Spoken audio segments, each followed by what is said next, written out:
다음은 경북 고령 성주 칠곡 출신의 새누리당 이완영 의원 나오셔서 질문해 주시기 바랍니다.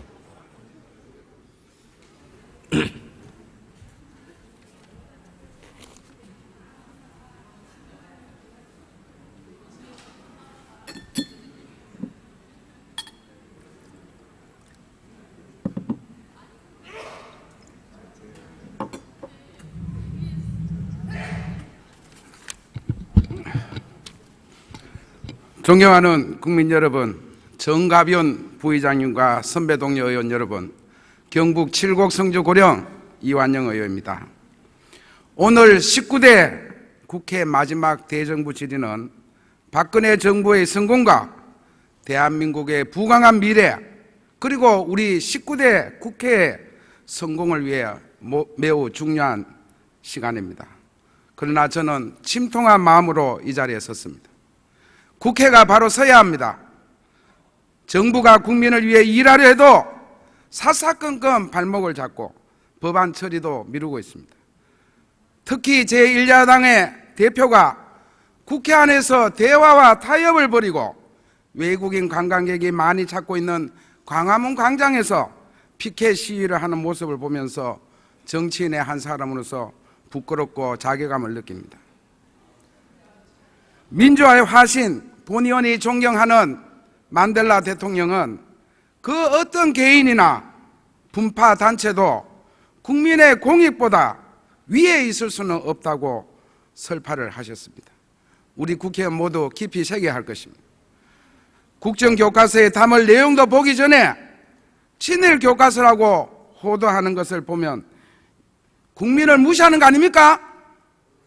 그들이야말로 국론 분열의 주동자 아닙니까? 야당은 자중하십시오. 지금 야당은 좋은 대통령은 역사를 만들고 나쁜 대통령은 역사책을 바꾼다는 피켓을 걸고 있습니다. 노무현 대통령 때 역사책 바꾸지 않았습니까? 야당에게 묻습니다. 노무현 대통령께서 나쁜 대통령입니까? 국민 여러분, 합법적인 절차를 거쳐 정책을 추진하고 있는 교육부 장관에 대해 야당은 해임 건의안을 제출했습니다. 이런 일로 장관을 해임한다면 어느 누가 공직자가 일을 하겠습니까? 참 헌정사상 보기 드문 일입니다. 웃음거리가 아닐 수 없습니다. 여러분, 국민 여러분들이 심판해 주십시오. 총리님 나오십시오.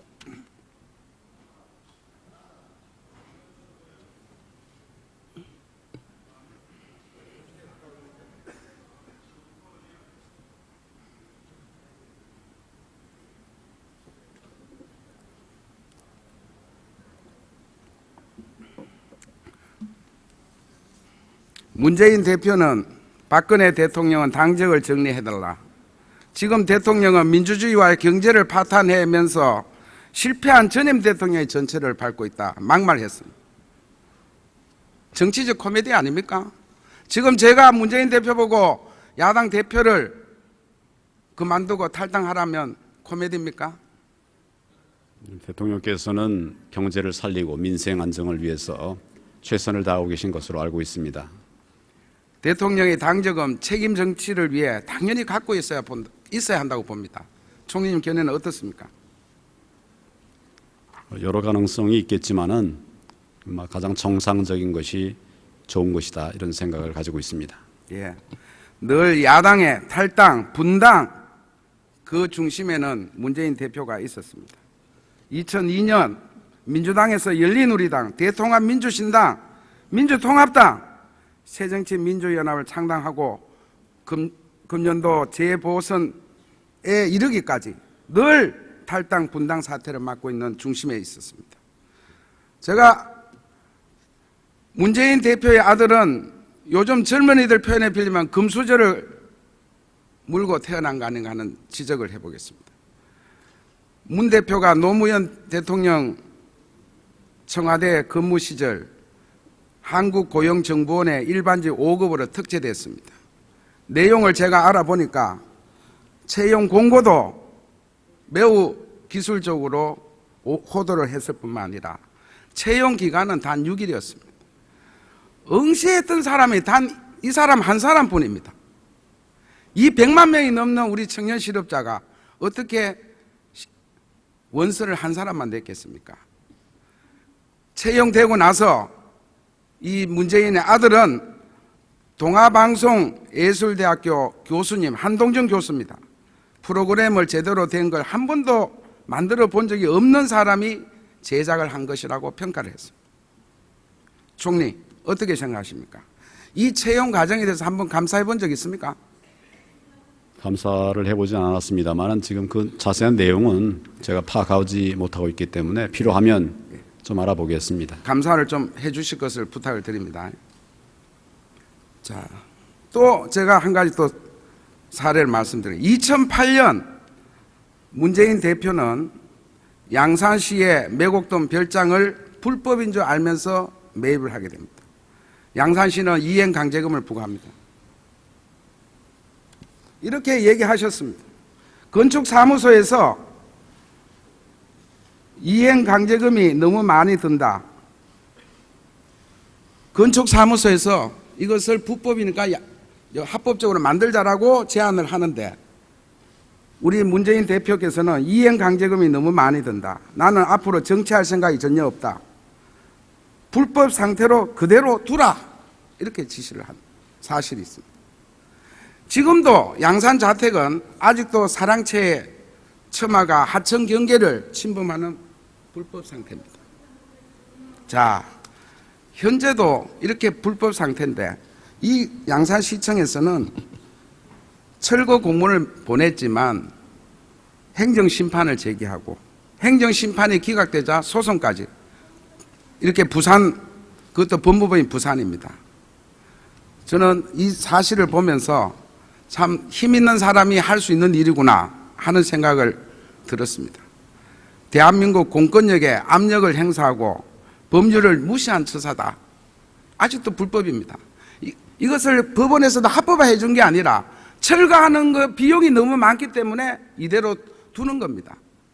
총리님, 저 얘기 듣고 어떤 생각이 드십니까? 제가 확인하지 못한 내용을 가지고 의견을 말씀드리기는 어렵습니다. 또 우리 법무법인 부산이라고 들어보셨습니까? 법무법인 부산. 예. 예, 부산에 있는 법무법인입니다. 지난 총선 이전까지 문재인 대표가 대표 변호사로 역임했습니다. 2005년 41억 원, 2002년에 비하면 3배 가까이 증가했습니다. 공교롭게도 이때 청와대 수석을 역임했습니다. 제가 이 사실을 보면 정관예우도 아니고 현관예우의 첫 사례를 저는 보는 겁니다. 자, 이렇게 해서 이 부산, 법무법인 부산은 급속도로 성장을 합니다. 한편 부산은 특보 시절에 대한주택공사, SK, 포스코건설, 부산도시가스 신문에 났습니다. 법률신문에. 막강한 기업들로부터 고문을 체결하게 됩니다. 저는 문재인 대표는 고문 당시 고문료를 얼마나 받았는지 스스로 밝혀야 된다고 생각합니다. 총리님, 고문 계약에 특정 권력에 압력이 있었다고 어떻게 생각이 들지 않습니까? 사실관계가 확정되지 않은 상황에서는 의견을 말씀드리기가 어렵습니다. 자, 그 와중에 우리 부산저축은행의 부실 아시죠? 총님 처음 듣습니까? 부산저축은행이 부실로 문제가 많이 있었던 그런 저축은행으로 알고 있습니다. 피해본 서민이 약 3만여 명이고 피해액만 해도 약 3천억 원 됩니다. 당시에 민정수석이 문재인 대표는 금감원 국장에게 전화를 합니다. 부산저축은행을 신중하게 처리해달라. 아무리 간이 큰 사람이라도 위축될 수밖에 없을 겁니다. 저는 2003년 문 대표의 청탁 전화가 우리 서민의 피해를 더 키웠고 부산저축은행 피해자들의 눈물에 씨앗이 된 압력 전화라고 봅니다. 총리님, 저 말씀 듣고 어떻습니까? 역시 사실관계가 확인되지 않은 내용이어서 의견을 말씀드리기가 어렵습니다. 대법원 판결도 야당 탄압이라고 하는 야당과 야당 대표가 있습니다. 한명숙 전 총리의 판결 이후 대법원 판례도 야당 탄압, 부당한 탄압, 그리고 모금운동까지 벌이고 있다 합니다. 야당의 대표가 법치주의의 근간을 흔든다고 생각하십니까? 지금 대한민국의 사법부는 법에 따라서 바르게 재판을 하기 위해서 노력을 하고 있는 것으로 알고 있습니다. 그리고 이 대법원 판결은 한명숙 전 총리의 정치적 보복이라고 보십니까? 말씀드린 것처럼 사법부가 바르게 재판을 하기 위해서 노력을 하고 있는 것으로 알고 있습니다. 김만복 전 국정원장 회고록 때문에 지금 시끄럽습니다. 총리님 잘 아시죠? 그런 내용이 보도가 돼서 알고 있습니다. 예. 그렇다면 국정원은 공무상 비밀 누설 혐의와 국정원 직원법 위반 혐의로 김만복 전 원장을 고발했습니까? 제 기억으로는 고발이 된 것으로 알고 있습니다. 고발이 된 것으로 예. 알고 있습니다. 그러면 당시에 노무현 대통령 때 남북 정상 간 한라인 의사소통 구조가 있는 것으로 확인했습니까?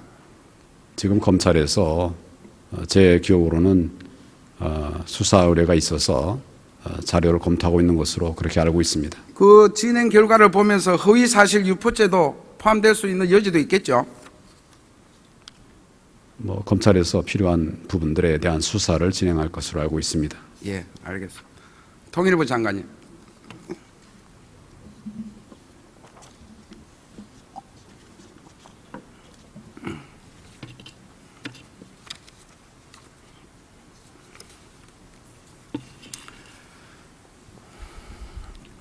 어제 가우크 독일 대통령이 이 자리에서 연설문을 듣고 저는 감명받은 게 많습니다. 독일의 경우도 서독의 이산 가족이 동독 주민에게 많은 경제적 지원을 허용하고 받아들였습니다. 이번에 곧 이산 가족 상봉이 있는데 우리도 잘 사는 우리가 북한의 이산 가족 주민에게 이렇게 무한정 지원할 수 있는 남북 간의 합의가 필요하다고 보는데 어떻게 보십니까? 예, 이산가족 문제는 인도적 차원이고 또 우리 분단의 가장 큰 상처이기 때문에 그 문제를 반드시 해결하고 또 보다 많은 이산가족들이 만나실 수 있도록 가능한 한 다양한 방법들을 검토하고 또 필요한 조치들이 있어야 된다고 봅니다. 저는 2014년 11월 이 자리에서 총리님께 말씀드렸습니다. 이산 상봉이 만나면 이제는 한 가족으로 살게끔 해줄 그런 대책도 당연히 필요하다고 저는 역설한 바가 있습니다. 앞으로 그런 상황까지 전개할 용의가 있습니까? 예, 지금 우선은 북한이 굉장히 생사 확인조차 지금 소극적인 상황이기 때문에 전면적인 생사 확인을 통해서 그런 것들을 북한한테 전달을 하고 또 상호 교환을 함으로써 생사 확인이라는 그런 절차부터 먼저 그 진행을 시키고 그것을 기초로 상봉 정리라든지 서신 교환 이런 것들을 진행해 나가면서 점차 보다 근본적인 해결 방안을 찾아가 나갈 필요가 있다고 생각을 합니다. 독일 대통령께서는 통일 독일의 결정적인 기여는 서독의 TV가 동독에 시청하게 된 것을 들었습니다. 우리 앞으로 이런 TV 시청을 북한에 허용할 수 있는 조치, 대책을 강구할 필요가 있다고 생각하는데 어떻습니까? 예, 동서독 간의 그런 다양하고 전면적인 그런 교류 협력이 통일 이후에 동서독이 지금 통합하는 데 많은 도움이 됐다고 생각을 합니다. 그런 차원에서 지금 정부도 민간 교류를 포함해서 교류 협력의 범위를 넓혀가기 위해서 차근차근 필요한 노력들을 진행하고 있습니다. 예, 들어가십시오. 이웃 일본의 아베는 교과서 내용이 판례나 내각 결정에 어긋나서 안 된다고 합니다. 정부 반침에 어긋나는 내용도 담지 못하도록 검증을 강화하고 있습니다. 독도 문제도 더 강화하고 있습니다. 우리의 검증 교과서는 지필진 겹치기로 다양성을 잃어버렸습니다. 특정한 학교, 인맥, 팝을 위주로 끼리끼리 대표팀을 만들어서 책을 만들고 있습니다. 이게 제대로 나오겠습니까? 히딩크는 이런 파벌 인맥을 해체해서 월드컵 4강을 이뤄냈습니다. 반드시 이번에 국정교과서 표준화를 통해서 끼리끼리 대표를 없애야 된다고 생각합니다. 총리님 나오십시오.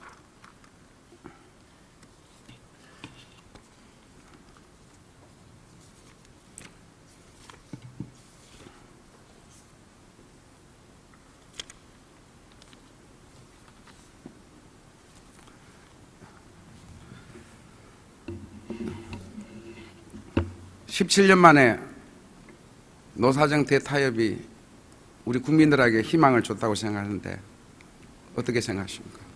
어려운 결단을 해주신 노사정 대표들에게 감사한 마음을 가지고 있고 그 대타협의 정신이 이어져서 노동개혁을 통해서 우리 청년 일자리들이 확충이 되고 또 근로자 노동자들의 어떤 차별이 좀 개선되는 좋은 계기가 되기를 바라고 있습니다. 저는 이번에 노동시장 선진화 우리 특위의 간사를 맡았고 또 고용노동부에 25년 근무하면서 노사 간의 이해관계, 갈등, 이 해결을 몸소 체험을 많이 한 사람입니다. 과정의 고통과 진통은 결국 노사 간 합의, 성과로 결론이 나서 기업의 성장까지 도모를 하고 있는 동행의 노사가 우리나라에서 진행이 되고 있습니다. 이번 노사정 대타협도 그런 맥락에서 DJ 정부 때 우리 노사정 대타협 이상으로 큰 의미가 있다고 보죠. 예, 중요한 타협이 이루어진 것으로 생각합니다. 그런데 야당은 매우 폄하를 하고 있습니다. 자, 질의 드리겠습니다. 노사정 대타협 이렇게 실천하고 노동법이 개정되면 우리 정부가 보는 고용 기대 효과는 얼마나 보십니까? 그 부분에 관해서는 정부가 직접 그렇게 연구를 하진 않았습니다만은 민간 연구 결과에 따르면은 임금 피크제 도입으로 해서 최소 통계는 8만 명, 또 많게는 31만 명의 청년 고용 창출 효과가 있다, 이런 보고가 있습니다. 그러니까 참 이 야당은 지금도 임금 피크제를 도입할 수 있는 청년 일자리는 고작 8,000개다 이렇게 주장을 하고 있습니다. 재계의 노력은 야당의 주장과는 전혀 다르죠. 재계도 지금 청년 일자리 확보를 위해서 자기 살을 깎는 이런 노력을 하는 기업들이 있는 것으로 알고 있습니다. 그래서 국민들에게 약속한 일자리만 해도 지금 제가 기억하기로는 14만 자리를 마련하겠다, 이런 약속을 국민들에게 하고 있습니다. 지금 우리 여당이 발의한 노동법에 의하면 기간제, 파견법에 대한 개정안을 보면서 야당은 비정규직을 양산할 거다라는 우려가 있습니다. 여기에 대해서 정부 입장 어떻습니까? 기간제 사용기간 제한을 전면적으로 완화하려는 것이 아닙니다. 그것은 현재 검토하고 있는 것은 정규직 전환이 어려운 35세 이상 된 이런 근로자들에게 조금 더 일할 수 있는 기회를 제공해 드리기 위한 것입니다. 이 분들도 정규직으로 전환될 수 있도록 그렇게 노력을 하고 있습니다. 이것을 통해서 실질적인 고용 안정이 이루어질 수 있게 하는 것이 정부의 목표입니다. 자, 우리 4대 개혁 대통령께서 진행하고 있는데 지금 제일 먼저 노동개혁이죠. 진행하고 있는 다 중요합니다만 예. 노동개혁 매우 중요합니다. 자, 그러면 노동시장 개혁 입법적 조치가 언제까지 마무리됐으면 하는 바람을 가지고 있습니까? 노사정의 타협 절차가 필요합니다. 그래서 그런 부분들을 감안해서 진행을 합니다만은 정부의 바람은 지금 워낙 청년 일자리가 심각한 문제고 또 청년들이 힘들어하니까 가급적이면 관련된 법안들이 빨리 통과가 돼서 청년 일자리 문제도 해소하고 또 근로자들의 안정성도 더 확보할 수 있는 노동개혁의 본지가 좀 이렇게 빨리 실현되었으면 하는 그런 생각을 가지고 있습니다. 19대 국회에서 마무리돼야 되겠죠? 네, 그렇게 되었으면 감사하겠습니다. 의원님께서도 많이 지원해 주시기 바랍니다. 대통령께서는 이번 노동법 개정 이후에는 정말 선진국 될 수 있는 그런 청사진을 갖고 계시죠? 여러 가지 어려움이 있습니다만은 우리가 꼭 조만간 3만 불 시대를 넘어가고 고도 선진화 국가로 갈 수 있도록 그렇게 정부가 노력을 하겠습니다. 수고하셨습니다.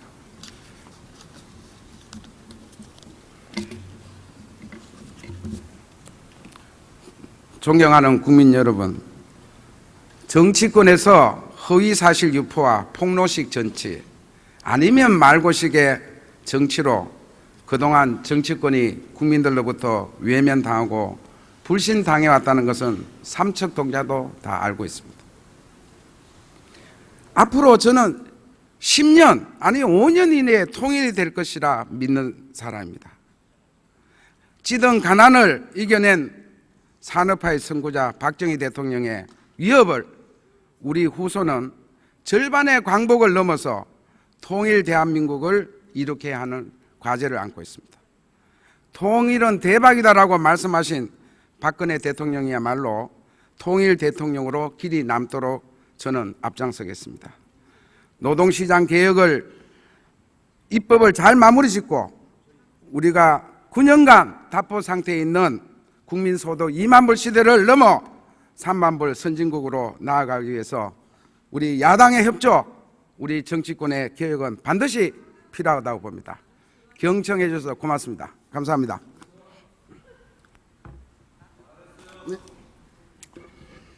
네, 이완영 의원 수고하셨습니다.